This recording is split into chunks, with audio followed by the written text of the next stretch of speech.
Hello and welcome to this review of the Lion Rampant Medieval Wargaming Rules that's published by Osprey Wargames. The author is Daniel Mercy.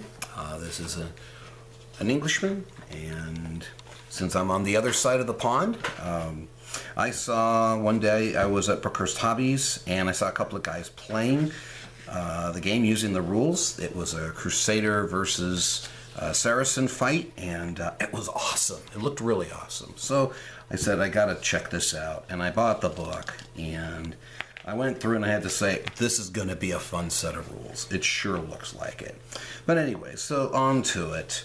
The rules book is not that long. It's like 60-something pages. You start out with an introduction.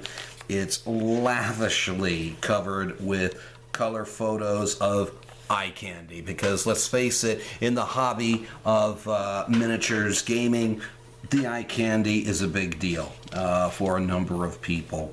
But anyways, it talks about commanding your retinue. It gives a sample 24-point retinue, because a retinue is no other way of saying a war band. So you could be an English duke or an English lord or a French lord or whatever it's going to be, and you have different groups. And this here gives you an example of different groups where you have knights or men-at-arms, you have foot sergeants, you have men-at-arms, dismounted men-at-arms, crossbowmen, bidowers, which I took that to be some kind of skirmishers as well. Now they do have different point values, different capabilities. They talk about understanding the unit profiles. They give you what does unit cohesion look like. They also tell you about the 3-inch rule that all units must keep unless they are going into their version of close combat. They even give you a picture of what is considered to be mostly in the rough terrain or not. Okay, and of course they suggest about making your leader look distinctive and whatnot. And again, if you are familiar with the Osprey books, and I have a small collection of those, you're going to get these types of drawings to go with it that deal with certain battles. So, but what's really cool, you also have an activation sequence here that is a nice flow chart. This is you just got to take a closer look here at this. This is a nice flow chart to have. Very, very useful. Now, what's interesting about this game is that leaders can challenge each other to a duel. Okay, they can challenge each other to a duel, and in this case, you roll 3 dice, and I think this is a question of having 2 hits, and that's it. 2 out of 3 hits and you're done. So, and the thing is, if you challenge the other guy's leader, if they turn it down, they lose a glory point. You don't have victory points in this game, you have glory points, and that can be you can gain glory points by doing different things, but you totally lose a glory point if you back down a duel, a challenge. Now that only happens once per game. Okay. They also talk about ordered activation, the activation test. Okay, ending your activation phase. So really the length of the turn, it can shut down suddenly if you fail to activation your units.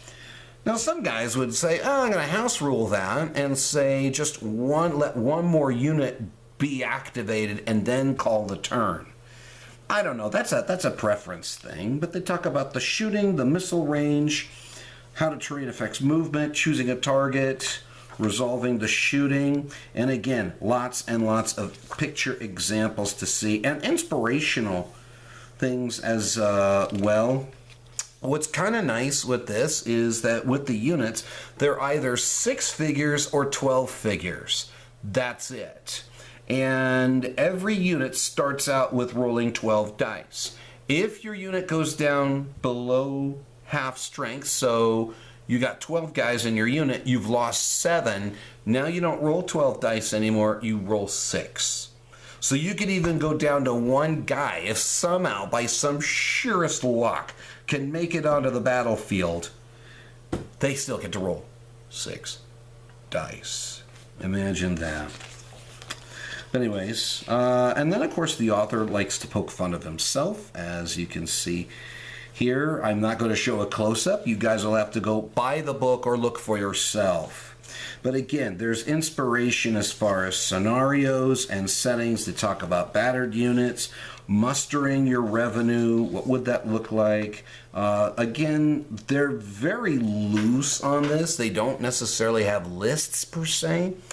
They give some examples, but they also talk about fielding a historically plausible retinue. So there might be some variations out there. It depends what's out there. I mean, if you look at the Crusader times versus the Dark Ages versus the beginning of the 100 Years' War to the mid 100 Years' War to the late 100 Years' War, yeah, that's quite a bit.